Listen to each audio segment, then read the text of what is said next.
Mana mapiyo piyo in pachi chalo nade?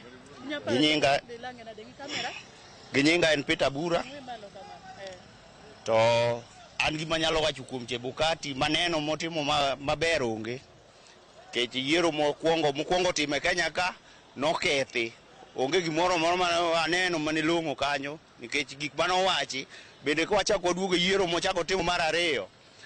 Ne gigo duto pod naneno mana ka gik manonyise ni oloki ne pod otimore atima yiero mar 2022. Koro kaneno gima Chebukati okonyogo yiero ma Kenya ka tich ne nyocha rach. Made ber Chebukati sani deko ni kamiti otowe jela nikech onge gimo konyo malongo tich ne olil. Odhi dala to be sana oningo be ni make mondo so iye.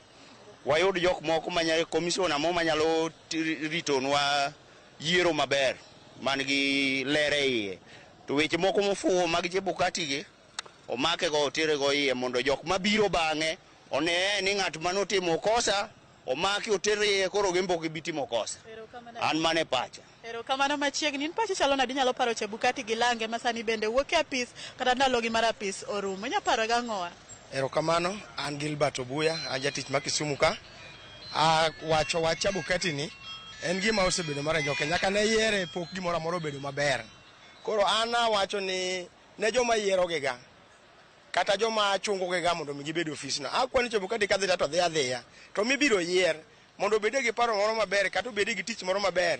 Kik obedi ka Chebukati osebed ke Chebukati ji osetho lwete mang'eny nikech kitiyo tich matin opono tiyo tich matin to tich mutiyo maduong' tich mutiyo no en tich ma ji te ng'iyo maka dipo ni okoso kamoro matin to nego ji mang'eny. Omiyo akwayo ni kibiro yier ng'ama chielo kata ng'ama winja mibiro yier ka dipo ni ibiro yieri ofisno mondo itiye yo makare ibed jaratiro kitiyo gi jo Kenya yo makare king'eyo ni jo mitiyogo ji go ombulu mondo yier ng'ato to kok udwaro election to utim selection kech wano dhiga election wayiero ng'ama wadwaro to kutimo selection kuom ng'ama une modwaro to kare kwero uri kwadhi election ka ok kamano to eru kamano. Erokamano ahinya ng'ama chielo mana mapiyo piyo pachi nyalo charo nadi nya palo Chebukati gi Lange yo mane? Erokamano ahinya an gi nyinga iluonga ne Jono Kaka joma ng'eny luonga no kaka nabi.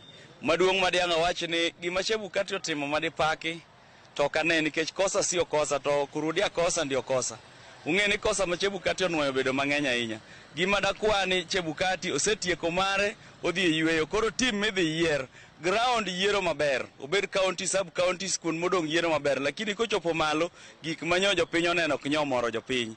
Koro akwayo ni next midhi yier Chebukati en odhi oywe osetieko mare onge gima nya timo lakini timo to kotimo maber 2017 from 2013 2017 kendo sani 2022 okwaneno mora ahinya kuom Chebukati ahinya kalure kod gik manyo timore. Jo Kenya nyo ywak nyithindo jodongo nyaka joma nadi kata sani nitie joma pod ywak. Koro akwayo ni ka Chebukati dhi e yiero Kenya mi ofis midhi yier jakom manyien obede jakom matiyo gi ji right gi gima jopiny dwaro. Mane gima diang' awachi kik obed ng'ama yiero ng'at ma ene modwaro to yier ng'ama jopiny dwaro. Erokamano ahinya machiegni Happy New Year. Sani wawuoyo ewi Chebukati gi Lange owuok e apis kata giwuok e apis inyalo pare gang'o sama koro isewe mondo mi owuog e apis owene ng'ama chielo madhi donjo? Erokamano nyinga iluongo ni Isayo Nyango.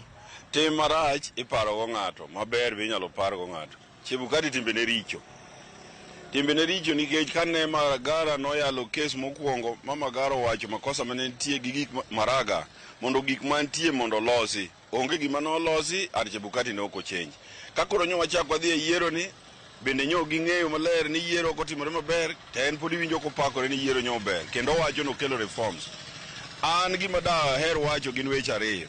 Mokwongo the international community ng'at miluongo na America gi British ne gi colonize wa chon giwewa koro mondo walos gigewa kata nyathi kosechako wuoth modongo iweye obedo independent giwewa mondo wabed gi kwe because kaka jo Kenya wan gi adieri na America nyocho interfere gi yiero manyocha wan go kar kane gi Chebukati no bende omiyo samwa biro dhi e yiero anda kwa jo Kenya mayiero ji Maraga cha ene manene ka ng'ama nyalo bedo jatelo maber manyalo kelo reforms manyalo miyo jo Kenya bedi gi ng'ama gidwaro gimany Maraga nikech onge tiende dhi e yiero to uyiero ng'ato to uparo nu yombo kae tilando gik moko nono kae to ng'ato dog pakore kako ng'ama ber motimo gik maber.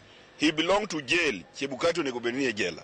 Erokamano ahinya katieko mana mapiyo piyo ini nyalo wacho ang'o iparo Chebukati gi ang'o kod Lange masani giwuok e apis. Gima dapar godo Chebukati gi Lange onge gima ber ma dapar gigo nikech 2017 ne gimiyo ji otho e Kenya ka ne wawito jo baby pendo nyocha ka be ne gidwa kelo tho moko ma mok ni kare to Maraga no point kuonde mane richo mana kaka Nyawadwa osewacho to onge reform mora mora mane Chebukati okete election electoral commission ka koro nyaka sani an kata Chebukati wuok kata ibo yer electoral commission machielo body machielo aonge gi yie kodgi kata kura ma 2027 an kaka an personally an Kerry okapar ka bodhi go kura nikech jo US gi Britain interfere gi election ma Kenya ka erokamano nyaka tieko mana mapiyo ini nyawacho ang'o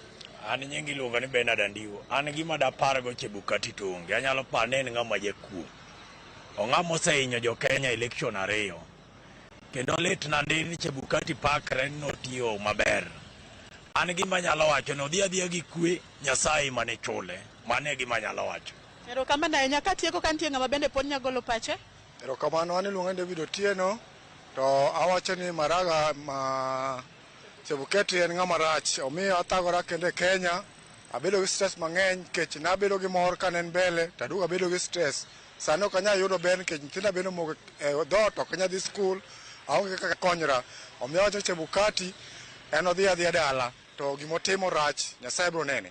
Erokamano ahinya mana mapiyo.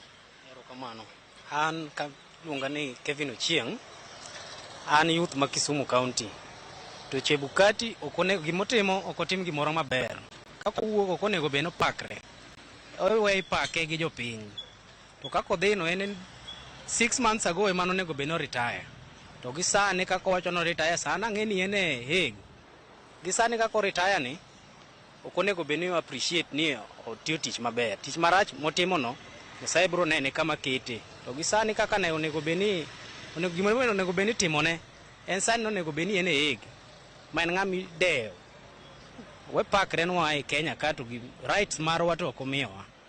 Erokamano ahinya mana kamano Cleophas kaka isewinjo moko kuom paro kowuok kuom jodak ma Kisumu gigo mabende giwacho opogore kuom jakom mar IBC Manu Wafula Chebukati gik ma ginyalo parego ka opogore gi mago waboro wei mondo mi dhi nyime kod twak mar mbakoromo ka bende wan be wamedo ringo koni kod kocha wamed kelo nu weche wamedo tucho e kaunti ma Kisumu kan ka ungioge penjo mora taduogo ni studio kanyo mondo mi dhi nyime Cleophas.